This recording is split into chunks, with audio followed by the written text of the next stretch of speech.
Hello everyone, welcome back to the channel. I am Kanishka Singh Bhadauria, your biology educator. आज का हमारा topic है what is 5 kingdom classification. 5 kingdom classification biology का वो system है जिसमें सभी लिविंग ऑर्गेनिज्म को 5 ग्रुप्स या किंगडम्स में डिवाइड किया गया है। Number 1, Monera. ये सबसे सिंपल ऑर्गेनिज्म होते हैं। मोनेरा सिंगल सेल वाले यूनिसेल्युलर्स होते हैं। मोनेरा में प्रॉपर न्यूक्लियस नहीं होता। For example bacteria. Number 2 kingdom है protista. Protista mostly single celled होते हैं, यानी कि इनमें एक ही सेल होगा, लेकिन प्रोटिस्टा में न्यूक्लियस प्रेजेंट होता है। प्रोटिस्टा के एग्जाम्पल है अमीबा और एल्गी। नंबर 3 किंगडम है फंजाई। ये सिस्टम अपना फूड खुद नहीं बनाती। फंजाई डेड चीज़ों से न्यूट्रिशन लेता है। फंजाई के एग्जाम्पल है मशरूम या ईस्ट। नंबर 4 किंगडम है प्लांटी। ये प्लांट्स होते हैं, अपना फूड खुद बनाते हैं फोटोसिंथेसिस से। प्लांटी के एग्जाम्पल है trees and plants. And last one of the least kingdom animalia. इसमें सारे एनिमल्स आते हैं और ये खुद फूड नहीं बना सकते, बल्कि दूसरों पर डिपेंड होते हैं। किंगडम एनिमेलिया का एग्जाम्पल है humans and animals. Living organism को 5 ग्रुप में डिवाइड किया गया based on sale, body and nutrition. इसी को हम 5 किंगडम क्लासिफिकेशन कहते हैं। आगे बढ़ते हैं इसी को और डिटेल में समझने के लिए।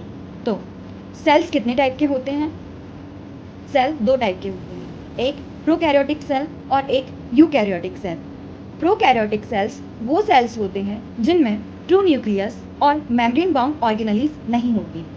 Prokaryotic cells mainly Monera kingdom में मिलते हैं। Example bacteria and cyanobacteria. Structure of prokaryotic cell को समझाने से पहले मैं आपको बताऊंगी कि न्यूक्लियस और मेम्ब्रेन बाउंड ऑर्गेनेल्स क्या होते हैं। न्यूक्लियस जो होता है वो सेल का कंट्रोल सेंटर होता है। न्यूक्लियस के अंदर ही डीएनए जीन्स सेफली स्टोर होते हैं। इसके around double membrane nuclear envelope होती है। न्यूक्लियस डीएनए का प्रोटेक्टेड रूम होता है। तो आइए अब समझते हैं मेम्ब्रेन बाउंड ऑर्गेनेल्स को। सेल्स के अंदर छोटे छोटे स्पेशल कंपार्टमेंट्स होते हैं और हर एक कंपार्टमेंट का अपना फंक्शन होता है और इन सब के अराउंड मेम्ब्रेन होती है। माइटोकॉन्ड्रिया एनर्जी को स्टोर करती है। गोल्जी बॉडी पैकेजिंग का काम करती है।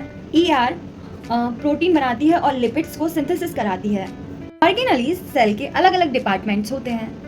अब मेन पॉइंट ये है कि प्रोकैरियोटिक सेल में न्यूक्लियस और मेम्ब्रेन बाउंड ऑर्गेनेल्स क्यों नहीं होती।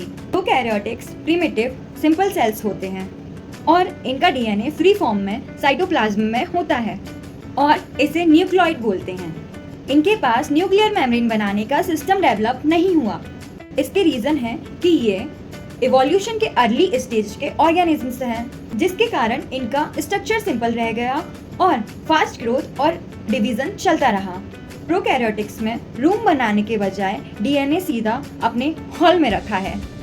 अब बात करते हैं प्रोकैरियोटिक सेल्स में मेम्ब्रेन बाउंड ऑर्गेनेल्स क्यों नहीं होती। क्योंकि प्रोकैरियोटिक सेल्स छोटे होते हैं और इनमें इतनी कॉम्प्लेक्सिटी की जरूरत नहीं है, इसीलिए इनमें सारे फंक्शंस साइटोप्लाज्म और प्लाज्मा मेम्ब्रेन में हो जाते हैं।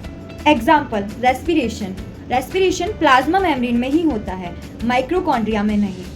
फोटोसिंथेसिस राइबोसोम जो मेम्ब्रेन बाउंड नहीं होता। अगर आपको वीडियो पसंद आई है और आपने लास्ट तक देखी है तो लाइक करें, शेयर करें और सब्सक्राइब करना ना भूलें। और ऐसे ही अगर आपको नोट्स चाहिए हैं इजी रिटर्न वे में तो आप मुझे इंस्टाग्राम पे डीएम भी कर सकते हैं। Thank you so much.